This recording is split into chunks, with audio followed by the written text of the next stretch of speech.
Hi everyone, my name is Courtney and welcome back to my channel. And today I'm going to be doing my June reading wrap up. I will admit June was busy. I'm still getting used to my 9 to 5. I was tired. So there were a lot of days where I was not consistent with my reading, and because of that I got behind. I set a very ambitious TBR for myself of hopeful reads that I wanted to check out, and I didn't get to all of them, but for the most part what I did get to I really enjoyed. So today I'm going to start with my mangas. This was like the only thing I was pretty consistent with. These were kind of great books to intersperse with my regular reading, just really broke up a lot of the slumpy feelings. So I continued my journey rereading Kami-sama Kiss, and I have volumes 5 and 6. I would have liked to get 2 more in this month. I really want to finish Kami-sama Kiss so that I can focus all of my attention on Haikyuu, but for now I got 2 volumes read this month and a very titular character. But yeah, I'm really enjoying my reread. I would say there are definitely parts of the anime, or that the anime did, that I like a little bit better, but it's fun. It's a paranormal shoujo following a young girl who becomes a kami-sama to a shrine and her fox demon that has to become her companion. It's very cute, very fun. Glad to get 2 volumes done. And then the other mangas that I read are all from the same series, and that is going to be the Witch Hat Altair series. So I read volumes 4 through 10, so I am caught up now until the next volume comes out in October, and I love this series. It is a fantasy seinen, so it is technically aimed at adults, but it's following a group of young children, our main character being Coco, who has always admired the world of witches, but she knows that she can't be a part of it until one day she accidentally discovers the secret of witchcraft, and from there is taken on this magical adventure that just keeps getting darker and darker with every volume. I love this. I love the themes that it's exploring. I love the characters. Everything about this is wonderful. Like, I would have loved for it to just be cute and slice of lifey. Like, I could really dig that because I love the world, but also just like the meat that this story is bringing is really fantastic. And yeah, I read the entire series because I'm hooked on it. I love this so much. Highly recommend it. The art is stunning, the story is stunning, the characters are great. It's the whole package. Before I get into my June Pride reads, I want to cover one other novel that I happened to finish up this month, and that is going to be Villette by Charlotte Bronte. I started this for my fall reading vlog way back in October, and it just wasn't calling out to me as a fall read, so I decided to set it aside. And then I've been slowly coming back to it every month to read a couple chapters here and there. I can read audiobooks sometimes at work, and so I was reading this as an audiobook at work, and I just happened to finish it up at the beginning of this month while I was waiting for another audiobook to come in for Pride Month, and I did not enjoy this. I gave this a 2 out of 5 stars.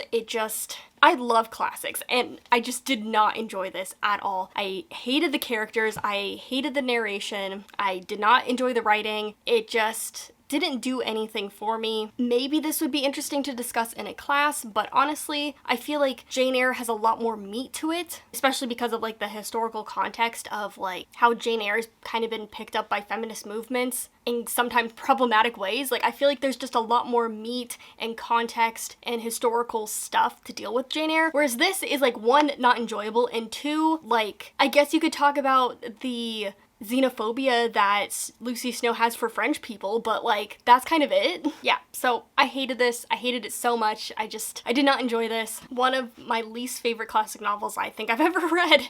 But from here, let's get into the Pride reads. So one of the other things I did this month besides reading Pride books, or LGBT books, which I basically do every month, let's be honest, the other thing I was doing was I was trying to be really consistent on my TikTok and my Instagram account. So I posted a lot of photos, almost one every day, as well as posting one every day on my TikTok. I don't really know why I did this, or like what, I don't know if I was trying to prove something or like grow my channels. I don't know. I just felt really compelled to make Pride themed bookish content for a month, and so that's what I did, and it definitely ate into my reading time, I'm not gonna lie. Honestly, like, I'm tired, definitely a little bit burnt out on it, but I feel like, you know, I ended very happy with what I produced. The TikTok algorithm kind of effed, you know, similarly to the YouTube algorithm. I feel like it's just not picking up a lot of videos, but overall, it was an interesting, fun project. I did a lot of fun content over there, definitely a lot of good recommendations. So let's get into the books I was able to read while doing that. So the first book I picked up for Pride was In Deeper Waters by F.T. Lukens, and this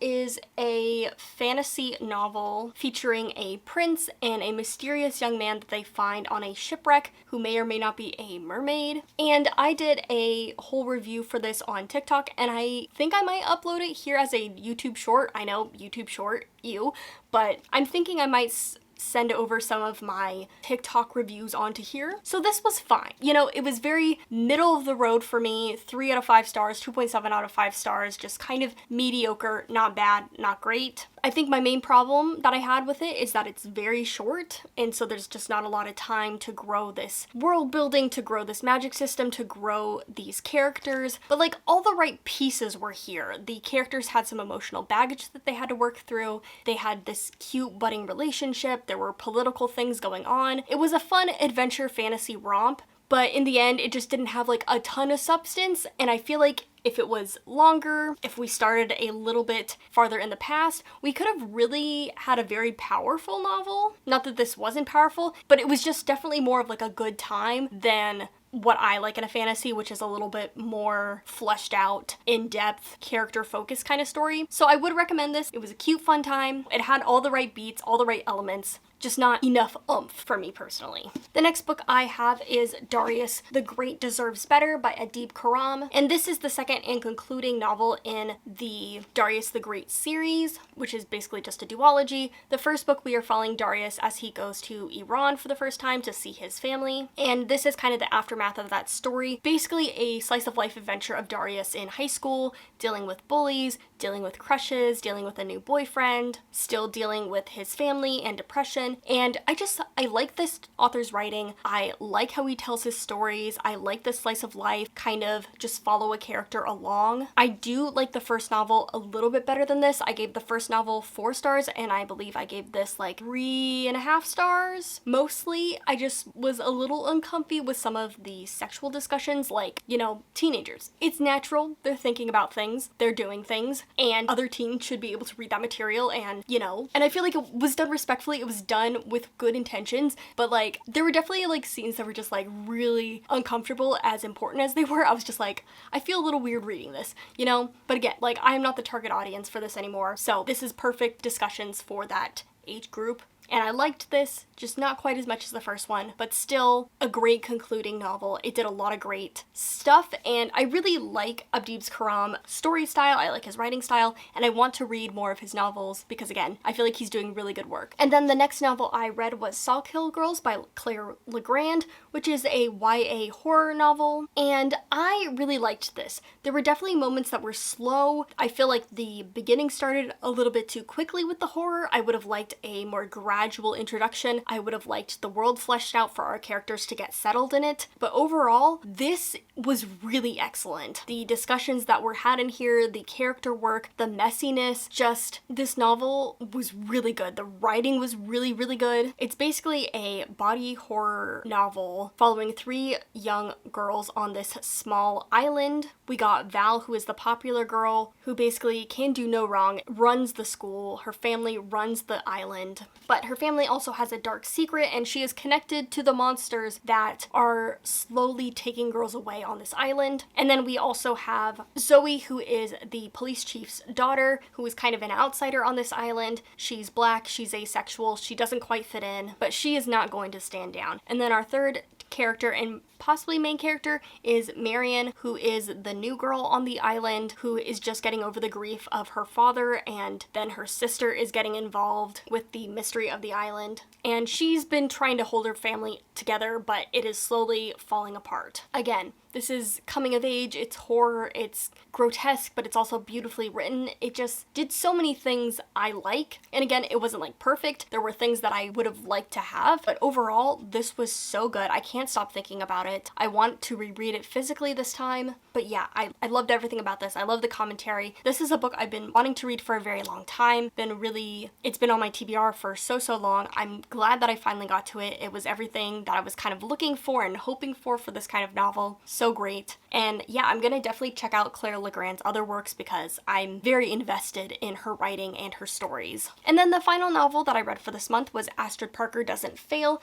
by Ashley Herring Blake. I needed a little bit of escape. I needed some romance. Again, I was reading a lot of YA, so I wanted something a little bit more mature for a break. And I love Delilah Green Doesn't Care, and I knew I had to pick up the second book in the series. This book is following Delilah Green's stepsister, who is very uptight, very type A, very much runs the town. The novel focuses on Astrid, who is getting this once-in-a-lifetime opportunity to design and redo this inn in town for a television production, and it's her kind of slowly falling in love and butting heads against the lead carpenter of the show, who is one of the daughters of the grandmother who owns the inn. So it's got like that renovation background as a theme, but it's also really much a story of Astrid coming into her own, Astrid figuring herself out, figuring out that she's queer, not letting herself, but like failing for the first time, and it's everything that I wanted. As soon as I saw Astrid walk into the first book with her just being like a total bitch, but totally controlled by her mother, I was just like, yes, I need her book. I need it now. I am obsessed with this woman. I love a good ice queen. I love a good uptight type A character, especially one that's like learning to put her walls down and grow. But our secondary protagonist, Jordan, also has a lot of walls up, and seeing her evolve, learning about her was also really great. I love these books by Ashley Herring Blake. They are messy, so messy. The characters make so many mistakes. They fail, they mess up, but it feels like Ashley Herring Blake has a story to tell. She knows what she wants to do, and it's so... Editing Courtney here. My video cut out for some weird reason, and I don't have any more clips to share, so I have to do this. Yes, totally I love Astrid Parker. I love this series. I can't wait for the next book with Iris. Totally recommend if adult romance is up your alley, and even if it's not. I'm pretty new to liking the genre, but for me, these queer books are really hitting the spot. But yeah, those are all the books that I read in June. Sorry for ending in this format, but I would love to know a book that you read this month that you really enjoyed. And as always, the YouTube algorithm is not a friend to small creators, so any likes, comments, subscribes, it means a lot. I really would like to talk to you. But thank you so much for watching. I'll see you guys later, and happy reading.